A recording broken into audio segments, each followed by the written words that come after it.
Interesting fact dia, Salahuddin Al-Ayyubi lagi banyak berperang dengan Islam daripada Kristian. Tapi kita jangan salah faham tau. Dia serang bukan macam orang lain serang. Lepas Kristian menang perang salib pertama, mereka memerintah. Apa yang mereka buat? Mereka usir umat Islam, mereka usir orang Yahudi. Orang Islam masa tu disebut sebagai kera lah oleh mereka. Tapi orang Yahudi mereka sebut sebagai babi. Lagi teruk lah. Mereka lagi tak suka orang Yahudi. Yahudi lah paling teruk kena. Sampailah zaman masa tu ke Islam pun dah berkembang kat tempat kita ni sampai zaman Sultan Nuruddin Azanki. Ya kan, zaman kerajaan mereka tu. Mereka ni pemerintah Islam masa tu. Mesir masa tu sedang bergolak. Mesir masa tu Fatimiyah hampir-hampir macam ni. Nuruddin Azanki ni kerajaan Nuruddin Azanki ni, seingat aku dia belah-belah Edisia macam tu lah, belah Imperial Islam lah, Timur Tengah ni lah. Masih Abbasiyah masih wujud, cuma macam kata tadi lah, mereka hidup sekarang mati tak mau. Abbasiyah ni dia panjang, setiap zaman itu akan ada pemerintah daripada Bani yang lain ni, dia macam dilihat sebagai lead, tapi still mereka bai'ah pada Abbasiyah, ada macam tu. Jadi Nuruddin Azanki ni Abbasiyah lah senang abang, tapi dia ada own dia punya teritori lah. Jadi zaman dia, mereka berjaya kalahkan Fatimiyah di Mesir. Jadi Fatimiyah kan Syiah kan, bila dia kalahkan, masa tu negara-negara lain banyak ni. Masa tu Amuriyah, Nasribi semua ni Islam ni, semua ada wilayah sendiri. Sebab tu kata tadi, Abbasiyah terlalu besar sampai tahap gubernur dah pakat jadi raja masing-masing. Tapi pasti bila jumpa depan-depan dia cium tangan lah Abbasiyah ni. Zaman Nuruddin Azanki, Mesir jatuh, dia masih Syiah, tapi dia bai'ah kepada Nuruddin Azanki. Zaman dia berebut kuasa, maka Nuruddin Azanki hantar panglima Sirkuh, Asaduddin Sirkuh ke Mesir untuk buat settle. Asaduddin Sirkuh bawa anak saudara dia nama Yusuf. Yusuf ni lembut, melankolia dalam sirah sebut. Pi ke Mesir nak ajak bagi jadi jantan. Ringkas cerita, sampai di Mesir, Sirkuh ni mati. Ada sirah kata kena bunuh, ada sirah kata keracunan makanan. Pokoknya dia mati. Jadi siapa yang nak jadi pemerintah dekat Mesir? Sebab pemerintah ni maksudnya proksi Nuruddin lah. Sebab dia pun tak boleh lantik orang Syiah juga. Nuruddin ni sunnah. Maka dalam ramai-ramai rombongan Sirkuh tu, dia pun nampak Yusuf ni lah pasal dia lembut. Kita senang nak atok. Jadi geng-geng Syiah di Mesir sebulat suara pilih Yusuf. Yusuf ni sunnah lah, sebagai orang kata wakil sultan dekat Mesir. Yusuf ni, mereka sangka dia lembut, dia undi dia. Bila dia naik, dia berubah watak dia. Dia berubah, itulah dia dikenali sebagai Salahuddin. Dia lah Salahuddin Al-Ayyubi. Salahuddin tu gelaran dia. Nama dia Yusuf. Ucapan pertama dia dekat parlimen Mesir, bila dia naik, dia kata apa? Ketika Allah memberikan aku Mesir, Allah sedang memberikan aku Baitul Maqdis. Itu ucapan dia sampai hari ni dirakamkan. Power kan.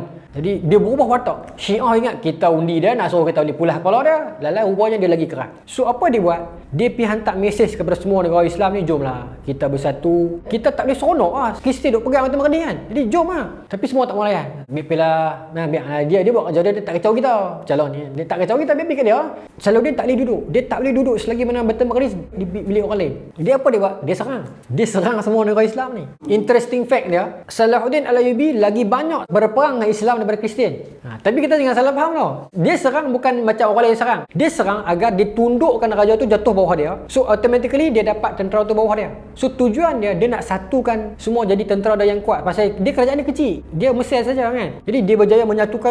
Akhirnya daripada Mesir yang dia jadi menteri besar saya tadi tu, akhirnya dia berjaya membentuk Empire Ayyubiyah dia sendiri. Istilah lembayungan Abbasiyah lah. Sebab Abbasiyah masih belum tamat. Tapi bila semua kota-kota dia dapat bawah dia dah, seorang king dia belum lenggak. Bos dia sendiri, Nuruddin Azanki. Tekan level Nuruddin Syah Yusuf tadi tu, hal lembut tadi tu. Kuasa Allah tak berlaku. Dah memang duk pakai baju dah nak pergi perang, orang kata kan dah serika baju lah. Nuruddin Azanki meninggal dunia. So tak berlaku perang itu. Pasal Nuruddin Azanki raja yang baik dan warak. Nuruddin Azanki pun perang juga dengan Kristian sebelumnya. Bukan dia biar. Cuma yes lah, Salahuddin dia nak all out lah. Dia tak mau sekadar politik. Dia nak pergi, kita pergi all out. So akhirnya dia satukan semua bawah dia. 1187 berlaku peperangan salib kedua lah. Cuma dalam tempoh pelanggaran itu, dia cerita yang sangat best sebab masa tu zaman Raja Baduin keempat yang pakai topeng dalam cerita Kingdom of Heaven. Pasal dia kusta, dia sakit. Zaman tu, tu kata tadi, The Dark Knight dah berpecah. Sebab zaman tu, The Dark Knight terbagi kepada dua orang. Satu geng Helang, satu geng Merpati. Geng Merpati ni geng disebut sebagai geng Kristian Timur. Geng Helang, geng Kristian Barat. Mereka bersatu kat situ. Selama ni mereka tak ngam. Mereka kira mereka bergaduh ni bukan benda-benda furu'an ni, benda-benda fundamental punya.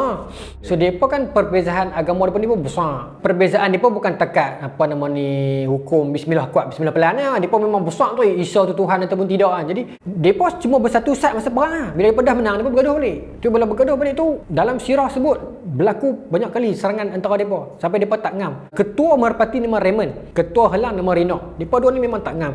Nak jadi cerita pula masa tu Baduin keempat pula sakit. Jadi dia pun Haji bertelagah lah. Raymond pula, Raymond ni kan orang asal, dia orang timur, dia orang Kristian yang Arab lah. Dia beritahu dah Salahuddin ni bukan kecil anak lah. Jangan sentuh dia. Tapi Rinok ni saja cari pasal. Rinok ni dia bunuh adik Salahuddin tau. Yalah, perang dulu sebelum sampai zaman sekarang naik jet pergi kan. Dulu dia kena pergi satu kota kan. Dia berjaya menang dah. Tinggal tak masuk Al-Quds saja. Tinggal tu saja. Dia masa tu buat perjanjian tau. Dalam sirah sebut perang Salib ni best tau. Satu malam tu Raja Baduin nak bagi depa dua ni tak mau bergaduh dah. Raymond dengan Rinok ni, dia bagi anak menakan dua orang ni kahwin. Kahwin. Dalam kahwin tu malam pertama tu, masa majlis Kunuri tu, masa tu juga pasukan Salahuddin mai nak serang. Masa tu Salahuddin dah all out. Malam ni kita tembus terus, kita tembok Baitul Maqdis. Dalam sirah sebut, kalau bukan kerana malam perkahwinan tu memang kena. Dalam sirah kata, malam tu bila pasukan Islam sampai, tengok-tengok, apa benda pakai baju batik semua ni kan. Rupanya anak beranak Rinok dengan anak beranak Raymond kahwin. Dikahwin oleh Raja Baduin sebab dia nak bagi tak mau bergaduh dah. Yang best je Sultan Salahuddin kata, lah ni kita patah balik dulu lah. Respect. Bagi ruang dulu. Depa balik, raja orang Kristian bagi bunga telur. Bagi dogi free kat tentera Islam ni.